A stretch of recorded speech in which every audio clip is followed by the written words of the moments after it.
Hello, everyone. Blue Star Saber here with Retrospect Greg. yes, and we are once again discussing Star Wars, but this time, Episode 3, Revenge of the Sith, the 20th anniversary. Which, to be fair, was kind of 5 months late or something, or maybe 6, but better late than never. Yeah. Yeah, I meant to film this. I meant to do the stream ages ago. Granted, I was hoping for my friend Lucky Rave, because he was a huge Revenge of the Sith fan. But let's see. Unfortunately, stuff happened in his life, and he's not going to be able to join streams for a very long time. So probably means I need to cut him out from a bunch of other streams or podcasts that need to be done. But yeah, but I figured.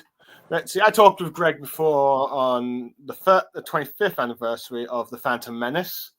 I figured he'd be up for maybe another Star Wars discussion.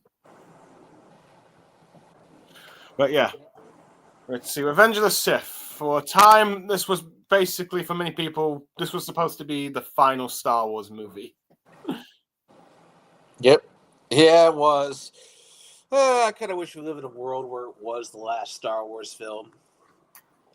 In some cases, I think some would agree with you. And to apply to Bibelob Does Once a Naruto podcast, maybe one after this one. But for the moment, I am doing a Star Wars one. But yeah. Mm-hmm. But yeah, let's see. As far as for a time, George Lucas said that there wasn't going to be any more Star Wars movies. Granted, afterwards, he did an animated, Star Wars The Clone Wars animated movie, which was technically a bunch of episodes mixed into the pilot. And then, of course, 2012, when he was announcing it, when the Star Wars movies were going out in 3D, of course, he announced, that there were going to be new Star Wars movies by by Disney. And for the 10th anniversary of, Revenge of the Sith, you got The Force Awakens. But since no Star Wars movies are being made now, it seems Disney decided to wait after the success of the Phantom Menace re-release and decide, you know what, let's do the 20th for Revenge of the Sith, since of all the Star Wars prequel movies, this was the most popular, as during this time period, when the prequels were coming out, they weren't very well received. Yeah, they weren't very well received. Some might say otherwise, but no. Let's see. The Phantom Menace and Attack of the Clones were often, bashed for one reason or another. Phantom Menace, usually either the trade blockade stuff or Jar Jar Binks. Attack of the Clones for its romance. Well, the Attack of the Clones, I think, is also just a poorly made movie in general. So let's see, also some of the digital effects, which, to be fair, it was the first movie to do full-on digital effects. In a sense, Revenge... Also, I find the assassination scene at the beginning of the movie to be really dumb, because everybody acts like an idiot. Fair enough. Well, arguably not, regarded as the best opening scene, but Revenge of the Sith. So, Attack of the Clones was the first film to do digital. Revenge of the Sith arguably was what did the thing. Now, granted, before Revenge of the Sith came out, there was a lot of stuff going up to prepare for it. For example, it had the sort of Star Wars, the Clone Wars multimedia project, in which you got all these sort of games, comics, and even television shows, if you will. It was sort of like the second big Star Wars project after the sort of Shadows of the Empire, which was building up to the re-release of the special editions and the Phantom Menace, all that stuff, sort of being in between, which you had many books which had George Lucas's input of what happening before the film, such as I think I'm trying to remember what it was, but I think it was. I'm trying to remember which novel it was. I think it was. Hold on, Shattuck? No, it wasn't Shatterpoint. Labyrinth of Evil. So. Yeah. Let's see, novels like that, which had input from George Lucas of events that take place. But the Clone Wars micro series, made by Glenn. Hello, Space. We're discussing Revenge of the Sith's 20th anniversary. Though, granted, we're talking about the history of Revenge of the Sith right now. You had Glenn Tuskezy's micro Clone Wars series, which was very well received. Fair enough. Good to hear. Retzi, to have you here then. But yeah. Which also was the introduction of Fritzy General Grievous, as George Lucas decided that he needed a cyborg villain to keep Obi-Wan Kenobi occupied while, the story of Anakin Skywalker was taking place. So we had that. And there was also, of course, all the video games, some of them being the most popular, some of the most iconic games in Star Wars, such as Battlefront 2, Republic Commando, and even Revenge of the Sith's own Star Wars game was pretty well received due to its lightsaber combat. Okay, yeah, this movie has, I think, more lightsaber fights than any other movie in the series. Yeah, we'll get to that. Which, but yeah. So basically, Revenge of the while the reputation of the prequel trilogy wasn't the best received at the time, a lot of the multimedia projects and even Dark Horse Comics of Star Wars at the time was doing pretty well to at least get at least people hyped, or at least the younger generation. I'm not sure about the older ones. It depends. They might have liked the multimedia stuff, but they might have not liked the upcoming movie and all that. But and eventually the movie did come out, and it ended up, surprisingly, at least with critics. Hold on, let me just find. At least when you see here on Rotten Tomatoes that the critics actually, for the most part, liked the film, which I think it was 80% at the time, but it's now 79%. But yeah, Revenge of the Sith ended up being, praised quite well. In fact, from what I've heard, there were some critics said it was even better than the original Star Wars. And I think there was even one, critic that didn't like any of the other Star Wars movies, and one of the few critics that disliked Empire and the New Hope ended up actually liking this Star Wars movie, which is actually pretty surprising. Yeah. Of course, that doesn't necessarily mean that everyone liked it. As you can see here, the Rotten Tomatoes score had like 66. There's still a bunch of people that dislike this movie. Granted, when I first saw like Rotten Tomatoes, this movie had like millions of people rating it. So I'm not sure if they've cut down some of the users. For all I know, Rotten Tomatoes user scores are regarded as not to be trusted to some extent. But yeah. Yeah. But the film was a success, becoming the second highest grossing film of 2005, only being beaten by Harry Potter and the Goblet of Fire. Though I think some people kind of wish that it did actually end up beating it. Though granted, I believe in America it was the highest grossing film, so we did have that. So well, it was the prequels, I don't know. I think The Phantom Menace is still the highest grossing prequel movie. Yes, from what I can, I can actually get that up. From what I can say, thanks to its re-release, if you will. The Phantom Menace. The Phantom Menace, as you can see here, from what Wikipedia says, has made 1.47 US $billion. Let's see. Yeah. No, thanks to like the 50th anniversary, the 20th anniversary for Revenge of the Sith. It had a week re-release. The weekend gave a sort of like 5 million to 30 million, and then as a result, the actual movie itself. Hold on, I'm showing this tab instead. As we see in Wikipedia, Revenge of the Sith, thanks to its 20th anniversary, has made 905.6 million. So, arguably, made more or less 50 or 60 million with its re-release in the thing, which arguably is probably good for Disney, as it shows that, 50 million. It at least shows for Disney that there is at least people that will be willing to go out to see Star Wars films, even old Star Wars films at the very least, at least ones that people like, which arguably, due to the popularity of the... let's see, Space says, I watched the first prequel movie last year and it wasn't half bad. Arguably, yes. Most people nowadays, when it comes to seeing the Star Wars prequel movies, the reputation has changed by quite a bit, though. Revenge of the Sith was the one that most you'd see be defended back in the day, saying, okay, at least it's the one good Star Wars prequel movie, or this is the greatest Star Wars movie, or something, depending on who you ask. Now, various reasons why this happened, as we're going to tackle here, as Space has put here, I have the high ground, is basically Star Wars memes is one of the things that basically got, I think, the prequels, that particularly Revenge of the Sith, its popularity with Obi-Wan's iconic "Hello there," which technically you got in the original trilogy, but Ian McGregor's is probably the more recognizable, at least at the moment.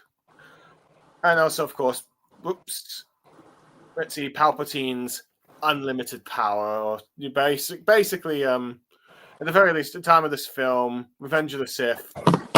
The two things people agree on is that Ian McGregor and Ian McDiarmid were arguably the two best things about this film. Oh yeah, Ian McDiarmid was like, all right, I'm playing a pure evil monster. I'm just going to have fun with it. Yeah, basically the ultimate evil and all that. So, yeah, Revenge of the Sith basically was Palpatine was like the evil mastermind, if you will, which arguably perhaps inspired a few other evil masterminds if you think about it. But yeah, the film basically tackles Anakin's fall to the dark side, how he became Darth Vader, how did the Republic turn into the Galactic Empire, and how did the Jedi Order became wiped out, which led to so many of its iconic moments in Star Wars. Oh yeah, and also some of the more infamous, such as the Darth Vader no. Yeah, I really think in that case you should have just had him scream non-verbally, just scream without saying a word. James Earl, that's what, like, James Earl Jones was good at that. Just have him do that. Just don't have him scream no. Yeah. No, I think if you watch many of George Lucas's Star Wars films, it seems he likes the dramatic no's. Yeah. Let's see. So he figured he'd try and get Darth Vader to say that, which unfortunately it seems James Earl Jones can do many things with Darth Vader, but just not set to scream no, it seems. Yeah. No, granted, which also caused some controversy when George Lucas did the Blu-rays and added the no in there. So yeah. Oh yeah, nobody liked that because it was arguably that is one of the only few changes I'm like, ooh, you know what, George, I could tolerate a lot of the changes you made, but this one, yeah, no, I think this one's bad. Yeah, because it was more powerful when Vader didn't say a word. Yeah, which is why I still keep my version of Star Wars Return of the Jedi that does not have the no. But yeah, I mean, I don't mind all the sort of added stuff, but yeah. But like I said, this movie ended up being quite popular with, let's see, particularly prequel fans. Let's see, many of the stuff that had quite a few. Let's see. Ooh, one thing for sure. It's interesting how split the fandom is to Anakin going to the dark side of this trilogy. Some defend it, some hate it. But yeah, arguably there's a lot that people liked. Like I said, Ian McGregor's Obi-Wan and Palpatine, with... Yeah. Now, let's see what the most... There's definitely some bad acting, like this, just before the Padawan, before Anakin kills them, is like, his performance isn't too good, but... It's a kid. Yeah. But I know he's a kid, but, even kids can put in good performances. I guess, so. Luckily, that kid was not bullied like Jake Lloyd, I guess, but yeah. Yeah.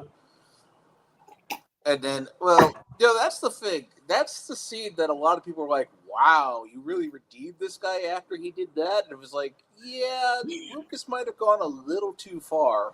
Yeah, I mean, it's definitely... I mean, he didn't actually show it, but it's definitely implied in some ways This is probably the point that no return would be for many people the point of no return. Which, I mean, arguably, it's probably a good thing that Luke Skywalker did not necessarily knew every dark thing that Vader did at the time, though. I guess he probably, at the very least, knew that he took a part in Alderaan's destruction. So, but yeah, but there's definitely some. Let's see. But like I said, one thing that is definitely split is how the fandom feels Anakin turning to the dark side. Some find it justifiable for how the Jedi Council did not trust him, and then Palpatine, who had been sort of grooming him for years, offered him a better alternative, and also the fact that he wanted to try and protect the one person he could not afford to lose after everything. Others felt like, oh, this is too fast, or Anakin's too much of a, emo, whiny dude, if you will. Depends on who you ask, but yeah.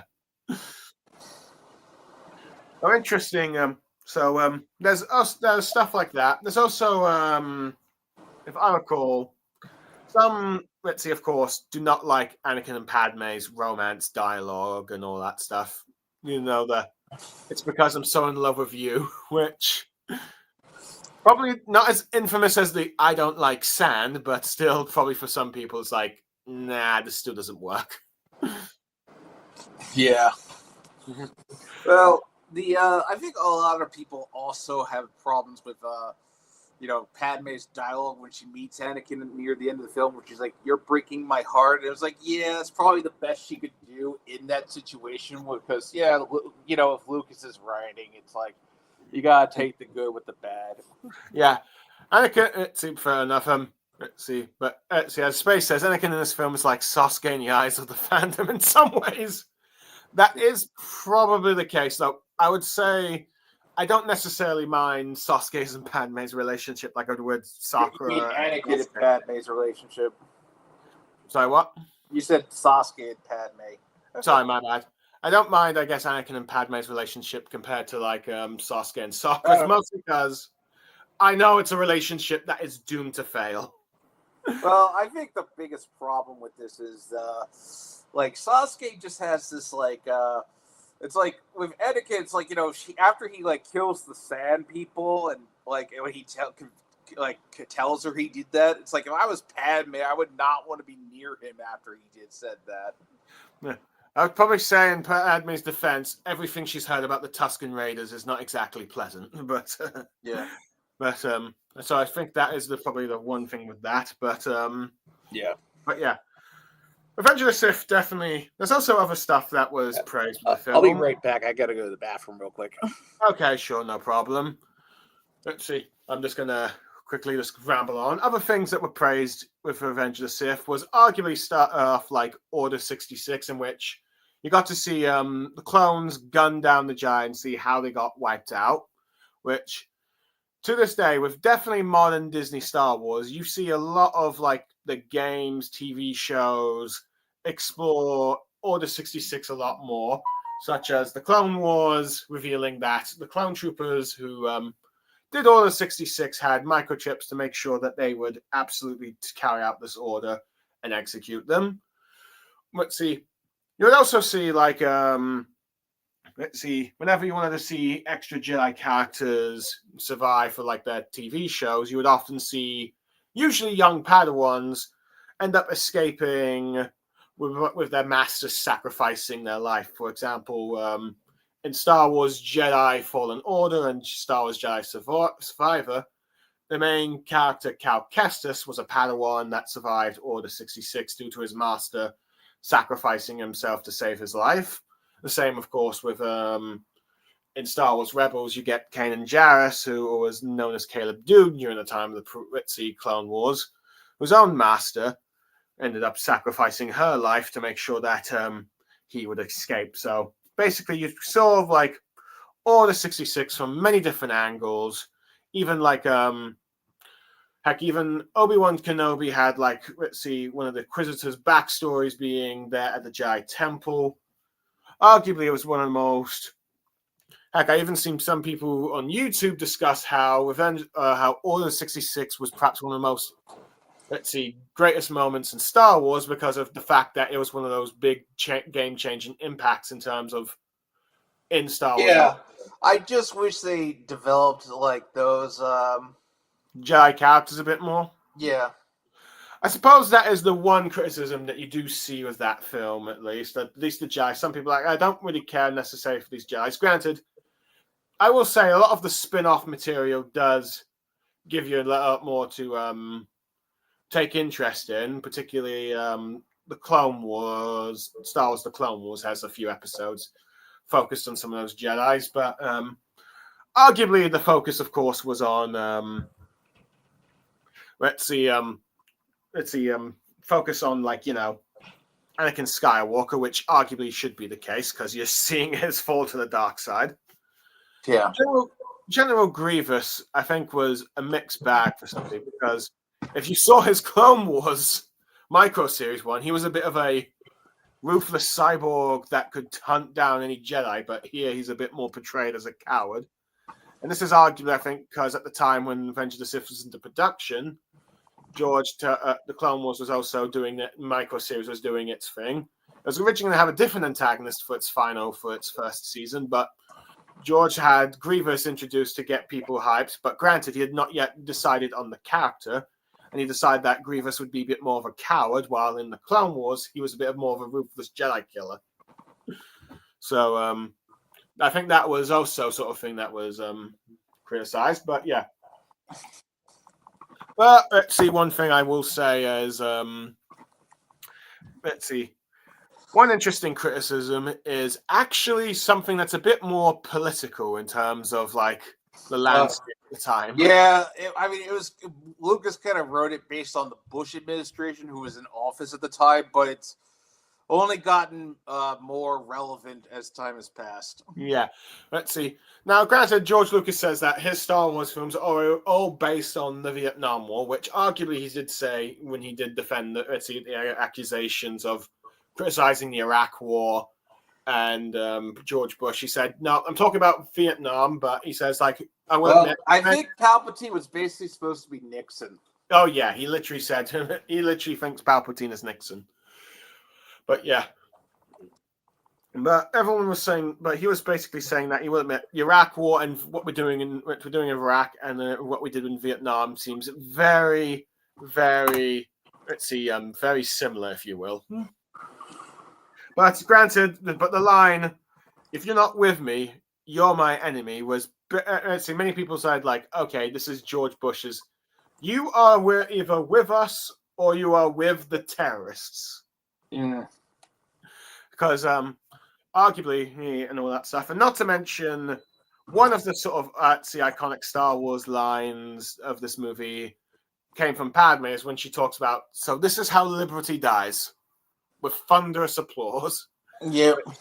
Let's see, well, regardless of how people feel about that line or not, I can admit, whenever the US has an election, you see that line and receive someone making a response to whoever wins the election. It could be Obama, Trump, Biden, or whoever comes next. You will see a video with Padme reacting to that election. Yeah.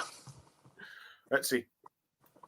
We're spacing. One problem that this trilogy and all the spin-offs of this brings is that there's how many Jedi survive and could have helped in the original trilogy, but I could be wrong here. Well, here's the thing. In this movie, the only survivors you see are Obi-Wan and Yoda, and that's because they're in the original trilogy. So yeah.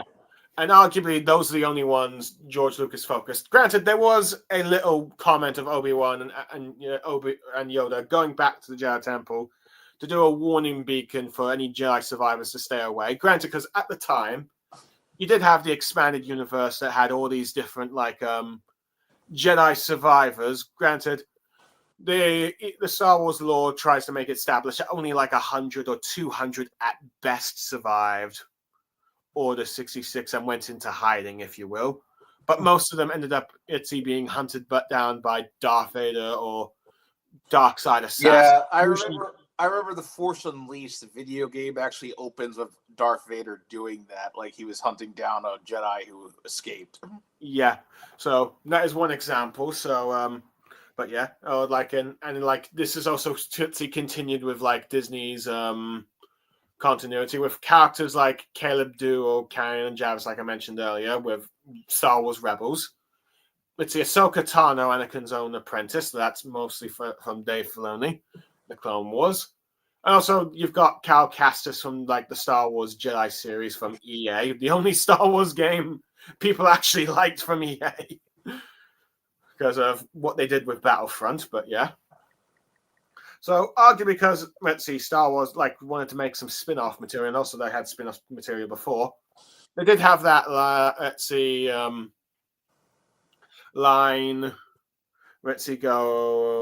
that line to sort of, give people saying, okay, if you want other Jedi survivors, here you go. But if you only watch the films, you only still see Yoda and see Obi-Wan, at least. Yeah.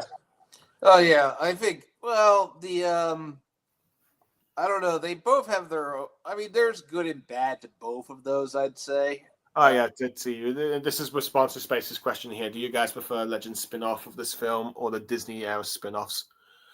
To be honest, the aspects of the EU I probably prefer over Disney Star Wars, and there's some stuff in the Disney lore that I prefer over what the EU did, to be honest. Yeah, I think really what nowadays is just take your pick what you like and just go from there with Star Wars.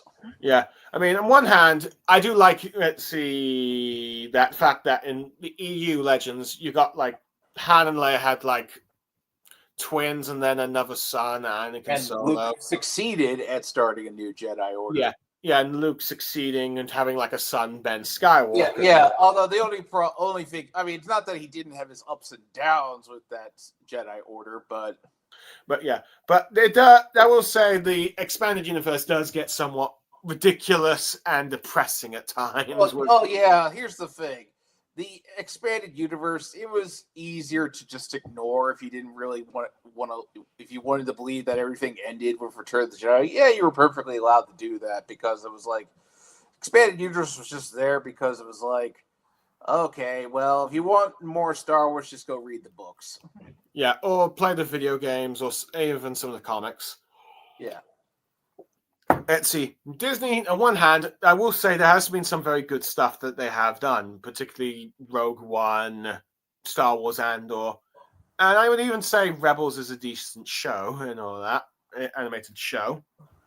Let's see, granted, it's more of the sequel trilogy, which they screwed up, I think. And there's a few other Star Wars shows, but yeah.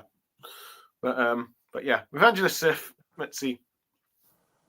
But anyway, going back to Revenge of the Sith, I'd say one interesting thing is the fact that some criticism, of course, back to Padme, was a fact that, let's see, the whole Anakin Obi-Wan thing. Though granted, I did like the fact that Padme had the same line as Luke of there's still good in him, showing that there are some aspects that Luke had of his mother that probably prevented him from, going to the dark side, if you will. But yeah. But one thing that's interesting is that Padme actually had a lot of deleted scenes or even some changed stuff, from my understanding. Now, how much some of this is true or not, I don't know. But at the very least, the deleted scenes I do know is that she, along with Bail Organa and Mon Mothma, who the actress would later be used for Rogue One and Andor, were actually secretly forming the Rebel Alliance in these deleted scenes of the film. And you can actually see these deleted scenes. Yeah. Let's see. Yeah, there was the scenes, like, I think you're talking about the scenes where Padme, that was basically setting the scenes for the Rebel Alliance. Yeah. The declaration of 2,000 senators who had some problems with the power that Palpatine was controlling. These scenes, let's see, at the very least, I do know exist. Yeah. And there was a scene cut that really shouldn't have been where Yoda lands on Dagobah. Yeah, that one is arguably even the producer Rick McCallum, I think at the time, wanted that there, but apparently it was cut because George wanted the Skywalkers focused on the end. At the end of the film, it's like you're seeing Padme's funeral, you're seeing Vader with Palpatine forming the Death Star, you're seeing where Leia's on Alderaan and Luke with like his aunt and uncle. Which, I mean, because it sets up Yoda for when you see him next in The Empire Strikes Back. Yeah, it's that's a very good one. But yeah, but also it's interesting with that Luke one with his uncle and aunt. It's apparently that scene was actually shot during Attack of the Clones. Yeah, they did the principal photography for it because there was like they didn't want to have to go back and do it like 3 years later. Yeah, so that was actually pretty clever, at least that part. So at least it shows that George did have some ideas of going, planning forth. So. Well, the plan of these movies was Anakin's going to become Darth Vader. That was the end goal. So at the very least, you knew what was going to happen at the end. But the whole, I think it's kind of why you have to watch the prequels after the originals, because the prequels are a lot of the prequels. It's like so much of the drama comes from you knowing Anakin's going to become Darth Vader. Yeah. Interestingly, let's see. My friend Lucky Ray, Revenge of the Sith was actually his first Star Wars movie, and it seemed it worked fine with him. So who knows? In that regard, if you probably, I'm just saying, I think a lot of the drama comes from you knowing Anakin. Yeah, I will say that is I did watch in the order of original trilogy first, then let's see the prequel trilogy order. Now, granted, I do know there are some people that have watched A New Hope and Empire as the first two Star Wars films and use the prequel trilogy as a big backstory and then do Return of the Jedi. Just to sort of like wrap it all up, if you will. Which I've seen some, apparently that order has actually worked with some people, but I don't know, it depends on the person, I think. But yeah. But but where was I? Oh yeah. So yeah, Padme, a lot of deleted scenes. Let's see. Granted, there was some controversy in that because one of the actresses that was in this deleted scenes accused, George Lucas of cutting out because I think she was in some sort of adult film or something like that. I don't know exactly the thing, but George Lucas has said that the reason he cut this whole Rebel Alliance formation thing is because he wanted to focus back on like Anakin and Obi-Wan, if you will. And but yeah, let's see. So I think that's probably why he did it. So, but there's also some other stuff that I've heard that may have been cut from this film, such as a scene between Obi-Wan and Padme where Obi-Wan admits that he's always known about Padme and Anakin's relationship, which, if that is true, I feel like that was that should have been a scene that kept in, as it kind of shows just how much Obi-Wan sort of cares for Anakin, that he's willing to let this one rule that Anakin's broken slide within the Jedi Order. Yeah. And another one is apparently a deleted plot line where Padme was actually originally going to try and kill Anakin at first, but Ritzy just couldn't bring herself to do it. Yeah, and apparently Ahmed Best mentions this. There was a scene where Palpatine was supposed to look at Jar Jar and say, "Thank you for giving me this." Yeah, which arguably Jar Jar haters at the time would probably have celebrated because it's like, yay, he's seriously, Jar Jar only appears for like 2 seconds in this movie. There's a few cameo scenes, like first at the beginning after Palpatine's been rescued, and then Padme's funeral. Yeah, there's also those deleted scenes with Padme and the Rebel delegation thing. I think there's a cameo he has there.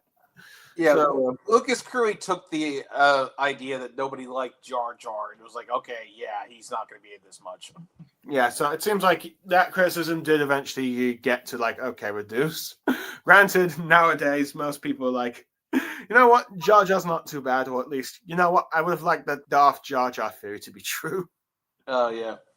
It's, let's see. But speaking of Darth, let's see, one scene that is often... well, probably the scene that's probably most well received is arguably the opera scene.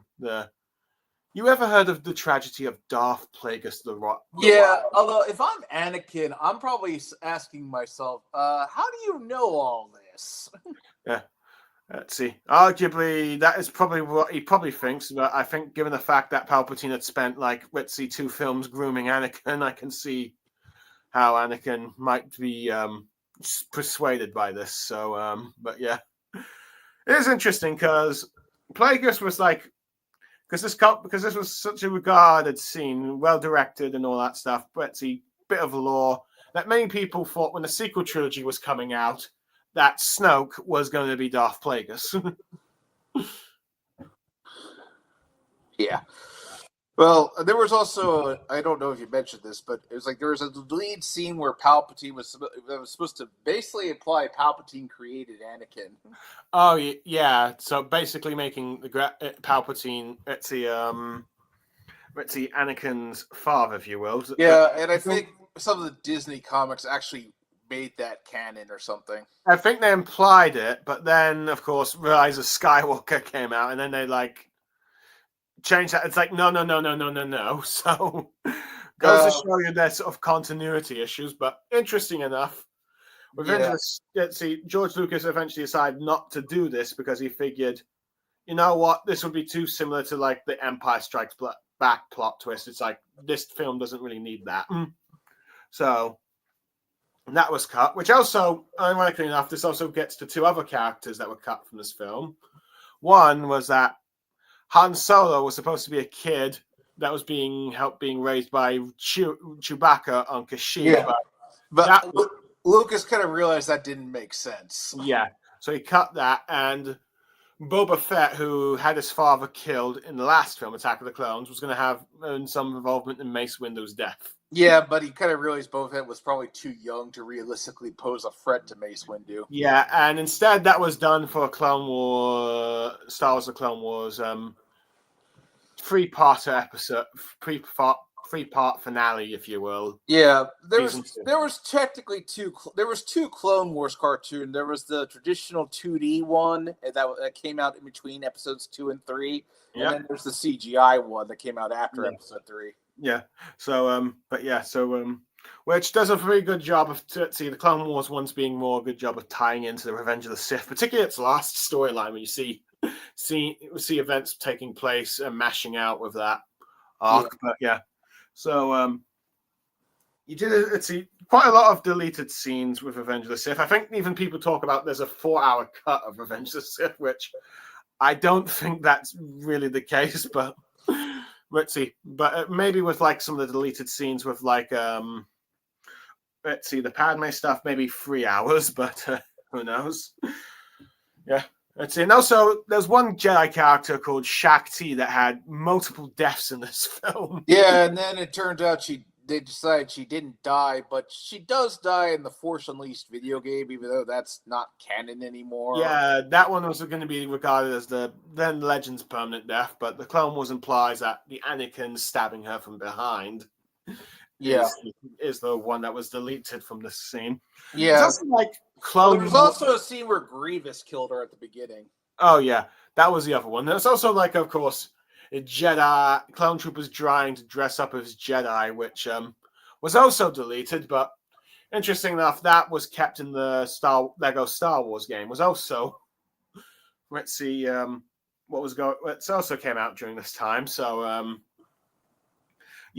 Revenge. Let's see, the prequel. Let's see, and the prequels are the first Lego Star Wars game, which of course had quite a bit of an impact itself, as there were multiple Lego games, either based off of popular films or just popular comic series, generally Lego Indiana Jones, Lego Batman, Lego Harry Potter, Lego Hobbit, Lego Pirates of the Caribbean, etc. But it always seems to come back to Lego Star Wars one way or another. Let's see, but yeah. So basically you had a lot of deleted scenes of this movie. And I think one thing that I've probably kept off for a while now is the lightsaber fights, which arguably this film has the most lightsaber fights in any Star Wars movie. Yeah. Well, it's the big Anakin versus Obi-Wan was obviously the big fight they were building up towards. This is the one that Star Wars fans have been waiting for since the first one, when Darth Vader implied that they had an encounter before. And it's everyone wanted to see that one. Yeah. And we got Palpatine versus Yoda. That was probably a fan service fight, but yeah, I'll get to that one. Of course, you had the one at the beginning, which arguably the opening scene of Revenge of the Sith was that epic space battle. Yeah, and Anakin Palpatine like makes Anakin kill Count Dooku. Yeah, this was arguably a very good parallel to what happened with Luke and Vader on the second Death Star. Yeah, I think it was a case of it's like, well, he needed some Anakin to kill somebody to like start the turn, but it was like, but he still needed the Separatists to have a general, so that's why Grievous exists. Yeah, there was talks that Darth Maul was going to be brought back for this, but it seems George decided not to because arguably. I think that's one of the things I think Lucas would personally change about the prequels. If he could, he would probably have Darth Maul alive until Episode 3. Yeah, so arguably that might be something he would do, though granted, of course, some theorize that that George Lucas was actually going to have Darth Maul brought back for the sequel trilogy. And there is some script stuff that sort of implies this. Well, yeah, Darth Maul was easily the most popular thing about Episode 1. Yeah. Let's see. And arguably the closest to any Sith character, at least in terms of appearance and iconic stuff, that's come close to Vader's popularity. Yeah. Yeah, I mean, he was played by Ray Park, who doesn't have to say much. It's just he just lets his martial arts do the talking. Yeah. In terms of physical appearance, he's arguably the most, probably besides Darth Vader and Palpatine, the third most recognized Sith Lord or dark side character you probably find with the general public. But let's see. But yeah. I guess depending on how you feel about Kylo Ren, some say he might be like the best Sith character besides Vader and Palpatine. No, yeah, I know he's not a Sith tech, but dark side user. But I guess it depends on how you feel about how he was handled in the sequel trilogy. But yeah. But yeah. Anyway, so yeah, you had like the opening scene, which arguably epic space battle. Some people say it's either the best or the best since A New Hope's opening.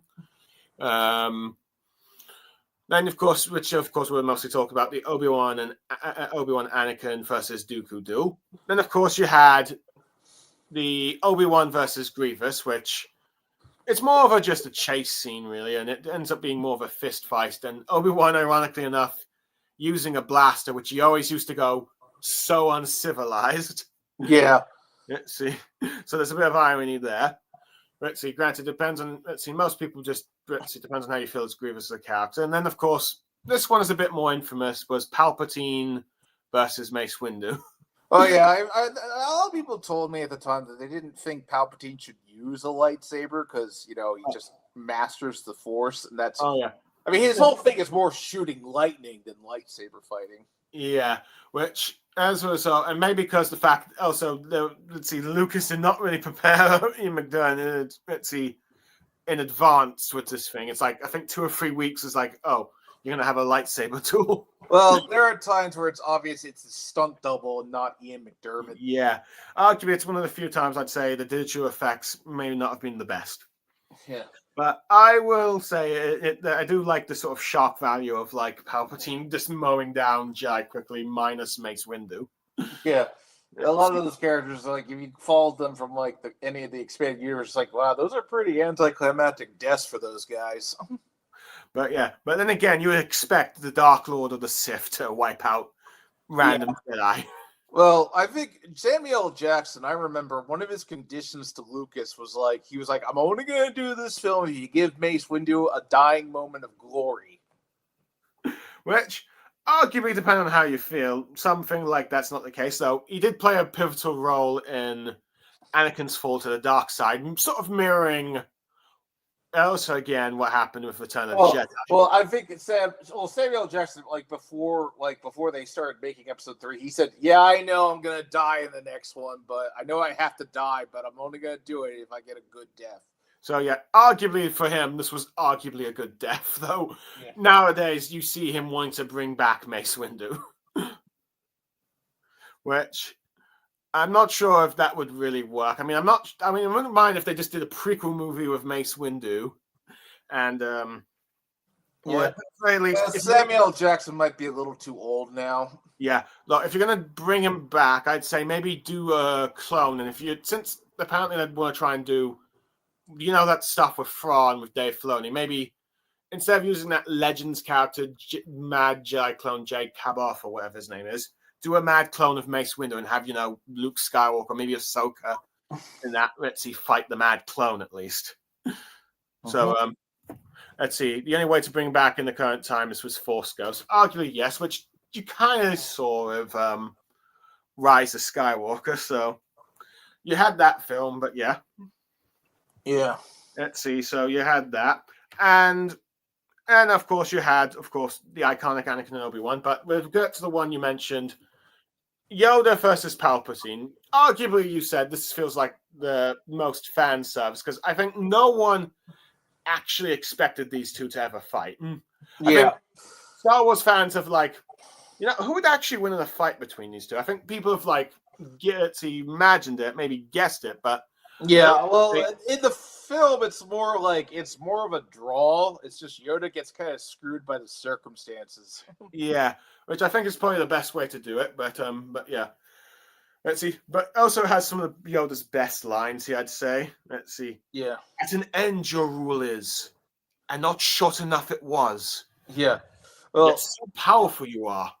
Why I think people did like the shot where Palpatine and Yoda were rising in the Senate seat. Oh yeah, and but yeah, that was arguably my favorite. There was some actually deleted scenes of cameras filming it and then clones arriving to assist Palpatine, but they were cut, of course. But I do like how it starts off as a lightsaber battle. They're both sort of flipping and doing their lightsaber things, which some people don't like with these films, but Oh yeah, and then they did but then it did become more of a force battle, which it showed what they had in the skills of their previous lightsaber fights before becoming more of that proper. But it, like I said, it is a draw. But given the fact that Palpatine has become, Emperor of the Galactic Empire, and also the fact that the Jedi have been wiped out, let's see, a stalemate isn't really in Yoda's favor right now. Let's see. He needed to take out Palpatine now, otherwise it wasn't going to work. And unfortunately, he couldn't, so he had to go in exile, which, yeah. I do like, but it's interesting because that line did imply, at least at one point, Palpatine expected Vader to replace him, but of course, when he got, cut and melted in lava, yeah, he sort of, let's see, didn't let's see. He seemed to just land and decide that he's going to dispose Vader when he gets when he finds a suitable candidate, if you will. Yeah, yeah. I think Vader knows that, so it's which is why I think you did have. Especially in Empire Strikes Back, Vader trying to get Luke to join him. Yeah. So, he was Vader hated Palpatine. He really, because he knew he tricked him. Arguably, yes. Let's see. Well, he was stuck with him at this point. Yeah, he knew that Palpatine kind of ruined his life, so it was yeah. So you had that. Let's see, and of course, basically, you of course had the iconic Anakin and Obi-Wan fight, and now that's the one that everyone paid to see. Which, like I said, I mentioned that you're either with me or you're my enemy, and the whole Anakin first time force choking. Let's see, was Padme, stuff like that. Yeah, I think speaking of which, I think the reasons why Padme dies from that are a little weak because a lot of people, there's been so many debates whether or not, let's see, because people think Palpatine tells Anakin, it seems in your anger you killed her, which may be true or not. Others, let's see, you got of course the Mega Droid saying we are losing her. She lost the will. She appears to be losing the will to live, which some might. It depends if you literally believe what the droid's saying, because there is one theory in this film is that Palpatine using whatever techniques Darth Plagueis taught him to drain Padme's life force. I think they could have just said she was mortally wounded or something, and that's what somehow, and that's what's killing her. Yeah, but I don't know. It's just depending on how people feel about that, but it is an interesting that this theory is brought up. Yeah, there's also an interesting theory about how R2 was watching Anakin. He didn't like what he was doing, but he was stuck with him anyway. Yeah, I believe this was sort of expanded on in the Legends novels of the Dark Nest trilogy, in which R2 is reluctantly showing events of Revenge of the Sith to Luke, which, of course, breaks his heart because of, at that point, he had already forgiven his father, but then he sees all this horrible stuff that he ended up doing. Yeah. But it's also to sort of foreshadow that his own son, his own nephew, Jason Solo, was starting to fall to the dark side, if you will, because Ben Solo seems to be loosely based off of Jason Solo / who becomes Darth Kaidos. Yeah. Let's see with Space says, it's funny how recently there have been memes about how Palpatine got upset at Vader for killing children because he wanted those children to be a part of the dark side too. Who knows? Let's see. I suppose in terms of like Jedi younglings, the ones in the Jedi Order, arguably, yeah, he wouldn't mind killing. But I think in the expanded lore, they didn't mind having some force-sensitive infants be trained in like dark side spies, assassins, or even inquisitors. But yeah. But anyway, the lightsaber fight, arguably it seemed to be a blend of all sorts of things, of like the lightsaber motion fights that you've got in the prequel trilogy, epic like score of like Battle of the Heroes, and also interestingly enough, let's see, one critic, I believe her name was Camilla Palgi, described that as the let me just find the praise on the Wikipedia. Critical response. Let's see, hold on. Let me find it. Box office. Oh, that's Phantom Menace. I've got the wrong one there. Sorry. Oh yeah. Accolades. Other sponsors. Oh yeah. Art critic Camilla Palga praised the film as an essential example of modern digital art movements due to its overwhelming operatic power and, yes, seriousness, arguing its final has the most inherent artistic value, emotional power, and global impact than the work of some commentary artists. Particularly, I think, basically Revenge of Mustafar being a battle of hell, if you will. Two best friends, now enemies, fighting each other in hell. As I think some people describe it, Mustafar. Interestingly, some volcano shots were actually filmed from actual real life volcano eruptions at the time. Yeah. Let's see. So, you had like the lightsaber combat. Now, of course, depending on how you feel about prequel fighting, some either love it, some hate it. But yeah, interesting enough, Revenge of the Sith's lightsaber duel is regarded as the longest sword fight in movie history. Which for some it's like, yeah, that's what I want. For some others, it's like, nah, it's too long. Really depends how you feel. But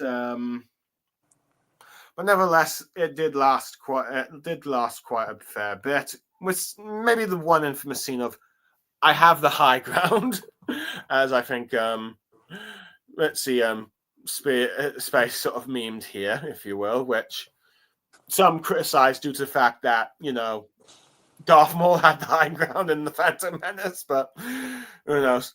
Though granted, I think George was perhaps referencing the fact that at one point Luke had the high ground, but Vader swung his lightsaber saying, nope, not doing that again. Yeah. So, let's see. So you did have that, but arguably, for me, it was definitely the film that I had the most emotional impact when I was younger. When I watched in the cinema as a kid, I had to end up leaving the cinema because I didn't want to see Anakin turn to the dark side. And then I went back to see it. I ended up crying a bit to seeing him doing all that evil stuff. But yeah, no, granted, I did, of course, watch the full film eventually. And of course, going back to the 20th anniversary, I had quite the fun moments, especially since I ended up watching this film in 4DX. So I had quite a lot of fun with the moving cinema chairs whenever the action scenes were taking place. So it was a very fun experience. Did you see the 20th anniversary, or did you just not bother? I didn't go, no. Well, I had quite the experience, and I will say, I definitely like the fact that this film did so well in the box office. To me, this 20th anniversary release does show that there are still people that are willing to go out to see Star Wars movies. Maybe movies they like, but I think there is still a chance for like Disney to do their Star Wars movies. Granted, I don't know if the ones that they're doing right now will revive interest in Star Wars. I mean, you hear all these kind of people saying, "Oh, The Mandalorian and Grogu, this feels like a TV movie or something like that." Something like that. Who knows? But who knows? Maybe that Ryan Gosling Star Wars movie, at the very least, will get people interested. But yeah. Come on, Hector. I know you're on the computer, but Yeah. One other deleted scene I forgot to mention is that apparently you were going to have Qui-Gon's ghost, but unfortunately, yeah, that's a little leftover. But that's one of the things they said, that he didn't quite finish his training. He could only come back as a voice or something. Yeah, that would later be what they would do for lore as a result of him not being there. But he was originally supposed to be a Force ghost showing up to teach Obi-Wan and Yoda. So it's like, okay, and this is sort of like building up with like what we saw with Attack of the Clones with his voice quickly. But yeah, so that was the only other thing I've probably mentioned. But yeah, or something. Qui-Gon taught Yoda and Obi-Wan how to become one with the Force when they die.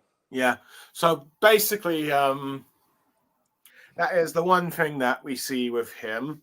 But yeah, but Revenge of the Sith at the time, yeah, regarded as the best. Now, granted, nowadays you would probably see many people on the internet, especially Star Wars has some worst ships. Well, I have to disagree with that. What ships are you talking about? Are you talking about like the ships they use, or like relationships? Yeah, but yeah, let's see.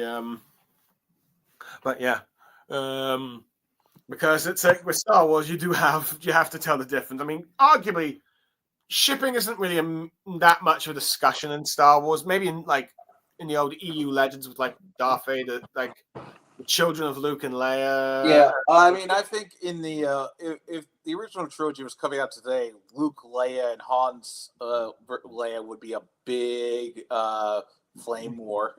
Oh yeah, especially the whole let's see, the secret sibling things. Yeah, that would probably not go down as well.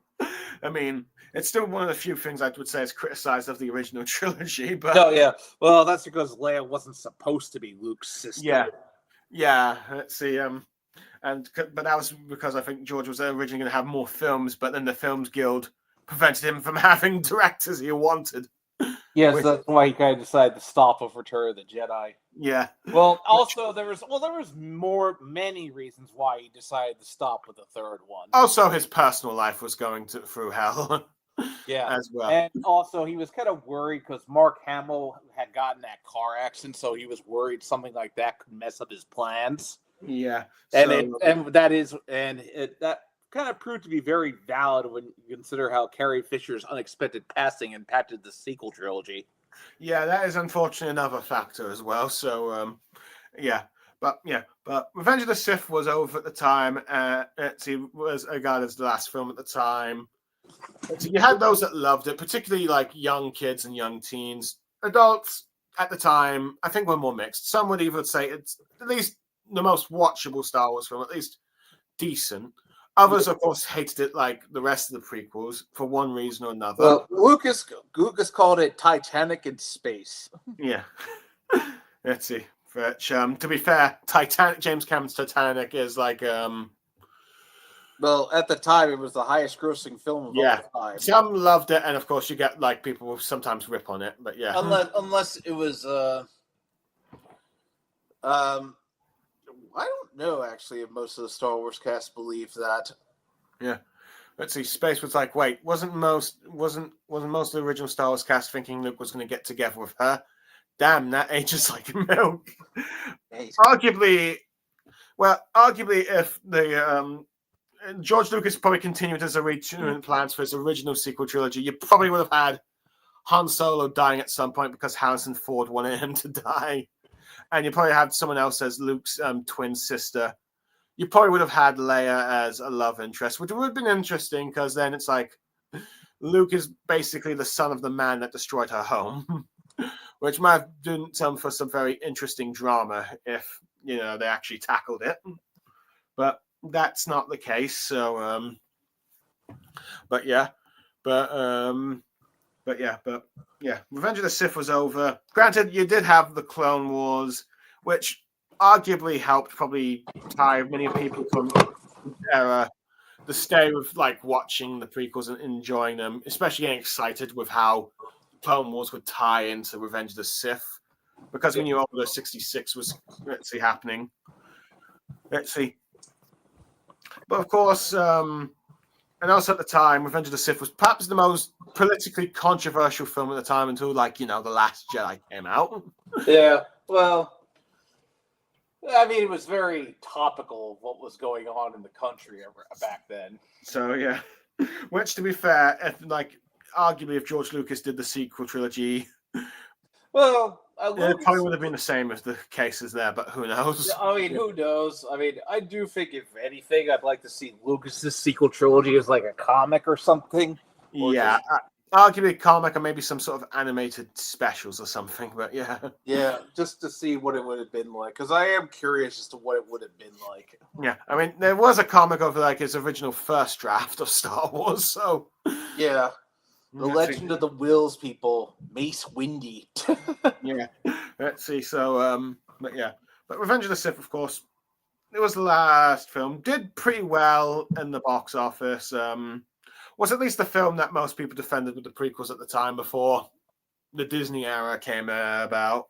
And it was definitely the film you would probably get the most reference in other Star Wars movies, but there are some things that also did quite well with this, such as the Anakin and Obi-Wan dynamic, which is why you've probably eventually got that Kenobi miniseries, which arguably probably should have been a film. Yep. It's, well, it's, I think it's just, it's easily the best prequel, that's for sure. Mm-hmm. Which has, of course, some, depending if you're a prequel fan, saying it's the best film of all Star Wars, or at least it's as good as the originals, if you will. Of course, there are those that still say, like, it's okay, but not as good as the originals, or it's like, it's the best of a bad bunch. So it depends on how you really feel about it. But yeah. But it's no denying that its meme culture has affected meme culture quite a bit. Oh, yeah, the memes keep these movies alive, that's for sure. There's also some of the other Star Wars stuff, such as like the Clone Wars as well. Yeah, like sorry, go on. I said, yeah, the memes are definitely a big factor, I think, of why the prequels have changed. The perception has changed. There's also, of course, the let's see. One of these movies would be much more like this trilogy, and the sequel trilogy swapped in the time they came out. I suppose he's saying, what if the prequel trilogy came out now instead of like the sequel trilogy? If the sequel trilogy came first, well, I do think if the sequel trilogy was ever done before the prequel trilogy, the sequel trilogy would have been a lot different, and as a result, the prequel trilogy would probably also have been very different. I mean, there'll probably be some aspects that probably be the same, but I think there'll be probably some things that'll be much different. But yeah. Yeah. Well. Yeah. Let's see. I think that's pretty much everything. Yeah. I'll just say, but yeah. Let's see. I will say I did like seeing Revenge of the Sith. Granted, I definitely say Disney made a foolish mistake of not doing a Kenobi movie since let's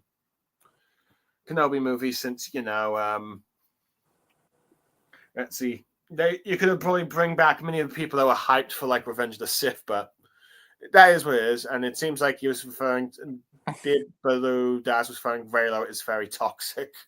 So arguably, yeah, that is probably the one that most people view as the Sasu-Saka relationship of Star Wars. Yeah. Well, people compare that to Twilight as well, but that's another debate. Yeah. So yeah, that is arguably the reputation of those two films. So yeah, I'd also compare it to Ron and Hermione to a lesser extent. Yeah. At least the film one. Okay, maybe the book and film one, granted. Yeah. I always said to myself, Ron and Hermione, I did not see that lasting all the way to marriage. That's a 6-month relationship tops. Yeah. Well, that's apparently was J.K. Rowling's wish fulfillment. No, granted, people complain a lot more about different stuff with J.K. these days. Oh, yeah. We're not going to get into. But yeah, it's a completely different matter. Anyway. But Revenge of the Sith, arguably, probably to this day, probably still remain as. Let's see, spacing. Do you personally believe this movie adds to your liking of Vader more or not? For me, it helps you understand him, I guess, a little more. Yeah, for me, it did. I will admit, I did sympathize with Vader. Granted, I will say I would not condone his actions. His actions in real life would probably be the point of no return. Yeah, but these are movies, so you can suspend some disbelief here. Yeah, and arguably you do have the whole death with redemption thing at the end, so arguably there'll probably be a lot of in Star Wars universe discussions about Darth Vader's actual legacy. Yeah. But I would definitely say, of course, even the original Vader wasn't really redeemed. Arguably, I think there's actually a word about what George Lucas said about Vader's redemption. George Lucas. He didn't redeem himself. He just stops the horror or something. Yeah. Stops the pain, if you will. So, yeah. He insists Anakin can't be redeemed for all the pain and suffering he's caused. He goes on to specify that Anakin doesn't right the wrongs, but he stops the horror. And arguably he does, you'd say, fulfill his sort of chosen one prophecy, even though at this point, let's see, we never actually got the full details of that prophecy. But the Jedi did wonder, is he actually the chosen one or not? But who knows? But yeah, for me, I'd definitely say Vader is definitely one of the most interesting Star Wars characters, with or without the prequels. I do think the prequels, you get an idea of how he was like this ideal boy that wanted to be a Jedi, and then of course he got disappointed and became a bit angst about it, and then eventually he sort of snapped when he wanted to protect those he loved, and also finally his beef with the Jedi Council just eventually led him to be turned against them. I definitely say, for me, it's Obi-Wan that definitely steals the show for this film. Particularly like Obi-Wan going with like, you are the chosen one. It said that you would destroy the Sith, not join them. Basically, yeah, well, that line was in the trailer. Oh, yeah. Let's see. So, yeah. Space going, is Vader in this film your favorite of the trope of chosen ones fall from grace? Arguably, for me, yes. Mostly because, granted, I'm not sure I see many chosen ones fall to evil, but then again, perhaps I haven't really watched many with that kind of story, but it goes to probably show you that, let's see, prophecies are not always the most reliable thing.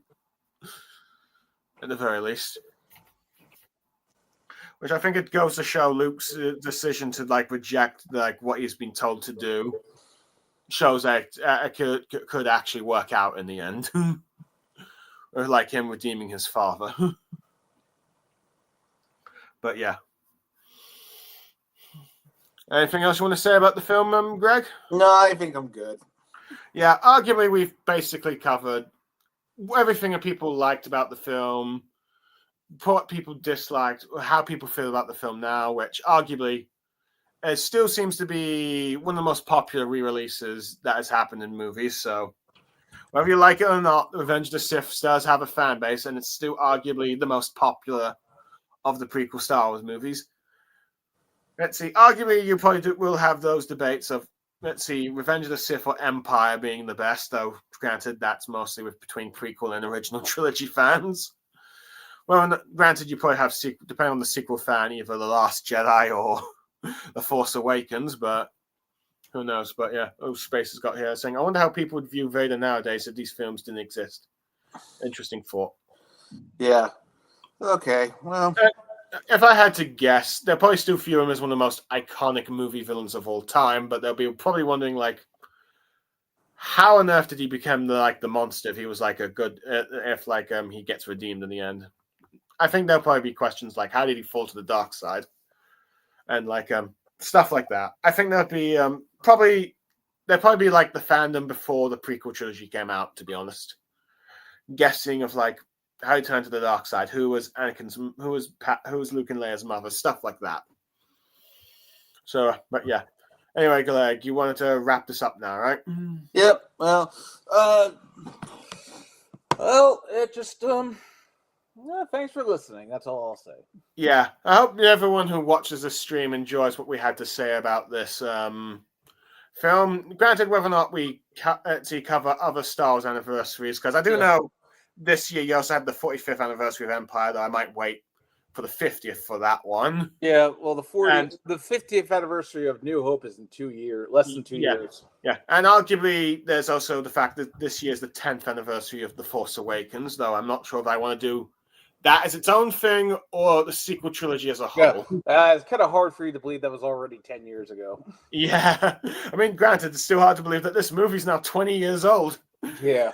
This is like a film that came out just as I was finishing primary school. Yeah. So it's like this was like the movie that people that see you if you weren't playing Europe football, you were playing seeing some Star Wars Revenge of the Sith in the playground. That was like this movie. Yeah. So but yeah. All right. Well, we'll see you guys whenever next time is. Yeah. Biblo Das and Space, thank you for your comments, and for anyone else who ends up watching this, I hope you enjoyed what we had to say. And I'll see you guys next time, whenever it's be Star Wars, Naruto, One Piece, or whatever stream I'm doing. But for now, I am Blue Star Saber. I'm Retrospect Greg. And we are signing off. Thank you, everyone, and goodbye. May the Force be with you. Mm-hmm.